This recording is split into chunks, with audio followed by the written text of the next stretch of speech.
Arch Manning drops back to pass. He's looking for his tight end who looks like he's open, and he gets deflected and almost picked off. But if we throw this exact same ball, we can actually make this a completion. So what's the difference? Regardless of your current skill level or whatever game mode you play, by the end of this video, you're going to learn tips that'll actually help you win more games. Everything we're breaking down today are things I've learned to help me win tens of thousands of dollars and be a top-ranked player year after year. So let's go back to this pass here. Why, when I throw the ball this time, it's a dot, but when I'm going to throw it this time, it's going to probably get picked off, or at the very least, it's going to be an incompletion, and it's a very scary throw. It actually comes down to a very big concept. Nobody talks about it, but this is the difference between decent passers and elite passers. This is highballing. When you go to make a pass, if you hold the left bumper or L1 on PlayStation while you're making the throw, you're going to do what's called a high pass. This is going to put the ball at its highest point to make sure that your receiver is going to catch it above their head. This, again, is done by holding left bumper or L1 on PlayStation as you're holding the receiver icon. I like to pair this with a bullet pass, but keep in mind, when you highball, you can overthrow your receiver. You've seen it here happen a couple times. So this isn't like an overpowered thing. Instead, it's a risk-reward type thing where you're probably going to get the ball up higher and avoid a defender, but you could overthrow your player. You could lead him out of bounds. When do you want to do a high pass?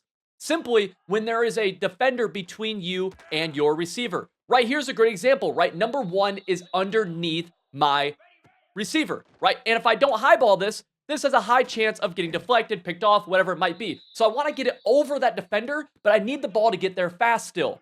Well, that is the perfect time to use a high pass. Hold left bumper. I also like to pass lead this with the left stick, and you're able to pinpoint that pass just over the defender, get it there fast, and throw a dot. This is the difference between throwing interceptions and throwing completions, and by using the high pass mechanic, you're going to score more touchdowns. Guess what? That means you're going to win more games. Now, if you want to combine the things we're talking about in this video with full schemes on the offensive and defensive side of the ball, stuff that is actually proven to work, you can join over 2,000 active members who are running our schemes over on Civil.gg. And right now, for a limited time, you can get 40% off, which will unlock everything we're doing by using the link at the top of the description and using code COLLEGE40. If you want to win more games, Civil.gg is the place to be. So you've probably seen halfback direct snaps before in this game, but, and if you haven't, you should probably start running halfback direct snaps. But a cool thing that's in some halfback direct snaps, this one's out of Oregon State's playbook. This is actually my favorite playbook in the game. Gun trio, 4 wide receiver strong. If we go and call halfback direct snap, you can actually use the right stick and flip it. Notice right here, we're going to the right. Well, if I saw that the left side was a little bit weaker, maybe they're overloading the right side, use that right stick and just flip. And notice now, we're going halfback direct snap to the left. This is just a cool little way to be able to keep the defense on their toes. Notice my QB even like lead blocks for us. And again, we're just reading, what side of the defense looks weaker. And a lot of times you don't have to do this, but in certain situations, it really makes a lot of sense. Right here, I'm gonna do it again. And heck, I'll even, why not let's get frisky right here. Let's motion. And we're gonna go actually we're making our left side the strong side here.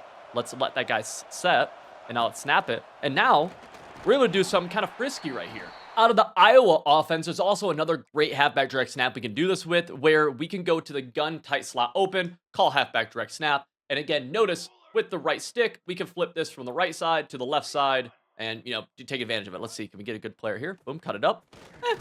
Not bad. These are great for short yardage, by the way. Now, defending RPOs can be kind of hard in College Football 26. These are plays that you should be running on offense, but I want to show you guys 2 different ways to stop them if you're on defense. Now, again, RPOs are very good, and there's a billion different RPOs that people could be running, but these are 2 strategies you can use. So let's just go to a basic RPO bubble, and the first strategy is honestly the easiest, but you're more limited here. So if we just call any man coverage play, this can be really good against RPOs. Why? Because notice every receiver has somebody right on top of them. So really, no matter what they do RPO-wise, if we call this RPO, it's bagged. Now, I would like to see that guy pick it, right? And he will sometimes, but, right there, pick it. No, he's still making a great play, right? So that's easy. Call any man coverage play. But what if you don't want to run man coverage, which I don't love running man coverage? Well, I recommend you call something with a slot corner. So anything like nickel, you could do dime. There's some 4-2-5 stuff, some 3-3-5 stuff that you can do as well. Just something where we have a little bit of speed on the edge and an extra defender who's just not in the box. And let's check this out. Now we're gonna go back to that same RPO. And let's actually remove this middle linebacker from the equation. So right now, look at my slot corner. He's in a hook curl. If we put our slot corner in a hard flat, or in a flat zone of any sort, but then eventually get him into a hard flat, which is pressing A on him and then left on the left stick. If he's already in a flat zone, like something like cover 3, where he's in this curl flat, you can press Y or triangle down on the right stick, okay? You just need the slot corner in a hard flat. But that's not all, because if I just leave him in a hard flat, he's still probably going to get blocked. He might shed, but he won't always shed. So the next step we want is to have this guy in a hard flat, all right, like we have right here, and then move him in a few steps. Manually move him in. Because when we do this, watch what happens now. Pick 6, or pick. It won't always be an interception, and sometimes the game can be a little bit weird, but by getting him inside leverage, the blockers just don't do a great job blocking him. So we do this again, bang, and we're able to make a play on him. Another this is a bonus tip that you could do, is if you wanted to, you could even man up somebody from the interior on this guy, and watch how Clark, this guy, plays this RPO.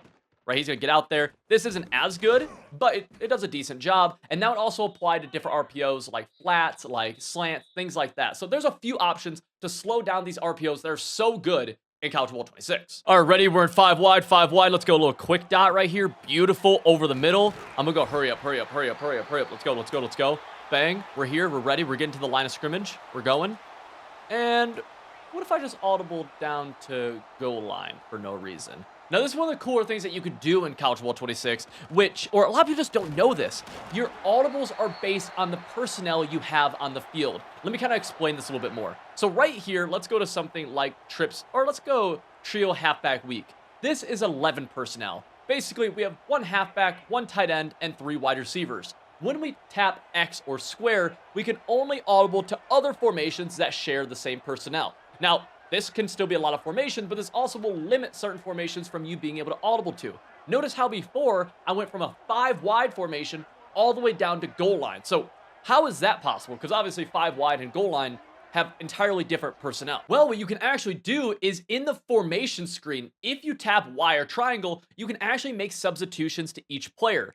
To audible to something like goal line, you just need to match the personnel of goal line. So goal line has 3 tight ends, 2 halfbacks. So let's select one of my wide receivers. Let's replace him with a tight end. Let's select another wide receiver. We'll replace him with a tight end. And then we just need to get 2 halfbacks on the field, or we could do a fullback as well, technically. And we'll do this. Now, when I come out here in 5 wide, which, maybe we're doing in the goal line situation, maybe we're doing this in the open field, tap X or square, and then just use the D-pad, we're able to audible over to every formation who matches this personnel. In this case, it's only goal line because this is pretty specific personnel. And just like that, we're able to call a goal line play. And a lot of times people are not going to be set in the correct defenses.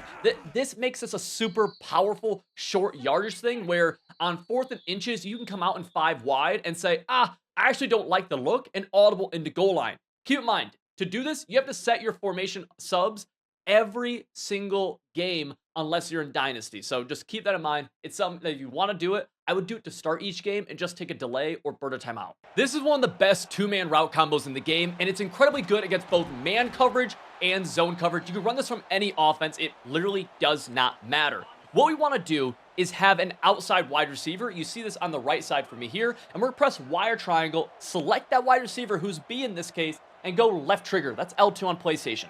That's going to get him on a comeback route. Then inside of him, we want to get a zig route. If you have nobody on the inside of him, you could put a drag from the other side. So in this case, it could be a tight end drag, but we don't need that because we have the zig right here. This is a 2-man route combo. It's a high-low read on the sideline where we're reading between underneath to the zig, which is incredibly good if they're not playing underneath, or if they're playing man coverage, you will find that he's open a lot. And if he's not there, our eyes are going to move up to look to see if this comeback route is there. Keep in mind, this route combo is not 100%, so it could get backed, but it is a very high percentage. You see, I've rocked it a couple times now, and we've been able to hit our zig a few times. I'm going to get greedy here and try to force my comeback route. I don't recommend ever doing this, right? Like, you want to actually make the reads, but I want to show you guys this comeback. So let's see. We go here. Comeback route isn't there. We're going to try forcing it with the high ball. Boom. Defender was underneath, so what did I do? I held that left bumper like we talked about in our first tip, and we're able to hit that high ball to the comeback route.